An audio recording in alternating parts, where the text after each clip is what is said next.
The first 3 weeks of liquidation, what directors can expect. Welcome to IO Insolvency Options with Darren Vardy, the Managing Director of Insolvency Options and a registered liquidator with over 30 years of experience helping businesses and individuals navigate financial challenges. In today's episode, Darren walks you through the first 3 weeks of liquidation, revealing why he describes this period as chaos and when directors finally experience relief. He explains what happens to creditor calls, how long the process typically takes, and why most directors say the weight lifted off their shoulders was worth it. You'll learn about personal guarantees, the typical 6 to 9 month timeline, and what life looks like for directors after liquidation. I'm your co-host Anthony Pearl. Let's dive into unlocking more about insolvency options.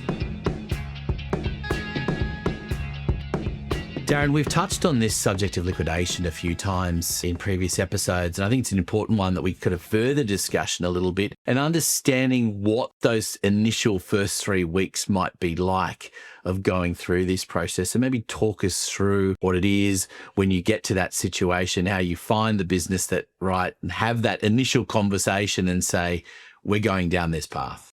Sure. So look, the first couple of weeks after our appointment, as I say to most directors, they say, what can we expect? And my general response is chaos. What you'll expect as from myself is that I need to get my head around this entire business, whether it's trading or not. If it's trading, I need to get on top of the trading of the business in the short term.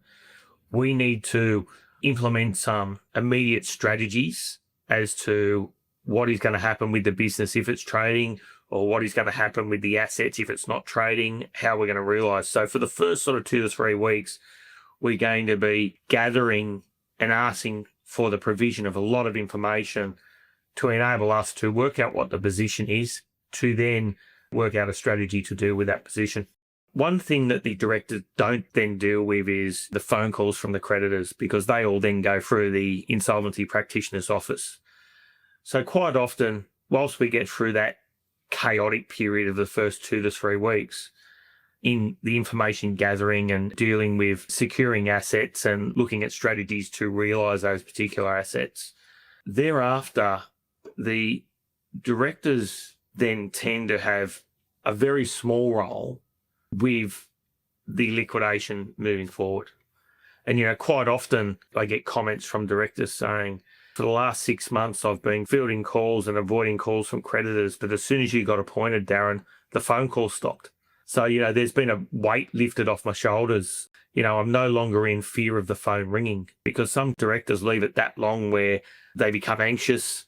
That really stops them from living by virtue of what's going on. So quite often, a lot of the directors then get that little bit of breathing space, then just sit back and take time, work out what's going on and work out what their life is going to be like beyond the business that they've spent their entire life, or at least the last sort of decade, working on and in.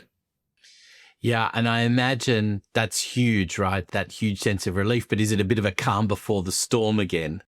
Generally, there's no more storm. And this is where the sort of clarity starts to come in, is that, once we get appointed, once we get through that period and work out what the position is, we can then go back to the directors and stakeholders and say, well, look, this is the reality of what we're faced, and this is what the likely outcome is going to be. Now, that may or may not have a personal financial impact on the directors. And if it doesn't, well, then that's probably a good thing for them. If it does, it then gives them the focus on the issues that they need to deal with clarity, as opposed to not knowing. And quite often not knowing is one of the major issues, whereas we can say from what we identify, here are your issues that you're going to have going forward. And it might be you've got an insolvent trading exposure. It might be you've personally guaranteed some motor vehicle leases that need to be properly and appropriately dealt with. It might be that you've provided personal guarantee to a number of creditors, so therefore you need to look at your personal financial position as to how you're going to deal with those personal guarantees outside of the company, because whilst they're a creditor of the company, they're also a creditor of you personally. Quite often, providing that clarity is what the directors need to enable them to get on with it and deal with things and move on. One of the things that you mentioned there is the difference between whether there's a personal liability or not. Are there some rules that people should follow to make sure that they're not going to find themselves in that situation where they're not going to be personally liable? Or is that just difficult to avoid at times? Sure. Look, in an ideal world, as a director of a company, you don't want to sign any personal guarantees, whether that be property leases, motor vehicle leases, supply of product from creditors. However, in a practical world, they're unavoidable. Every lease for a motor vehicle requires a personal guarantee. A property lease, you may be able to negotiate out of a personal liability by providing a greater security up front. Suppliers, they may insist on you providing a personal guarantee to get supply from them. So your alternative there is, well, do I seek other parties to supply that or a similar product to my business that won't require? Or do I just make sure that I know who I've provided personal guarantees to, and make sure that they're paid every month on time, every time? So there is no exposure if something unforeseen did happen. Let's get back to the liquidation process itself, Darren, and talk me through then getting through to the other side. What does that look like in most cases? And perhaps give me some examples one way or the other. Getting through to the other side, depending on the length of time in which it takes to realise a company's assets, depending on whether or not there are any other claims that a liquidator may or may not have against various parties pursuant to the Corporations Act. But generally, a liquidation generally only takes 6 to 9 months to complete. Once a liquidator's finished their job, the company is then deregistered by ASIC automatically 3 months thereafter. So the whole process, in most instances, particularly with small business matters, it can all be dealt with and wrapped up within a 12-month mark. And as I said earlier, other than the first few weeks after the appointment, the directors have very little to do with the liquidation process unless they are assisting with the asset realisation process.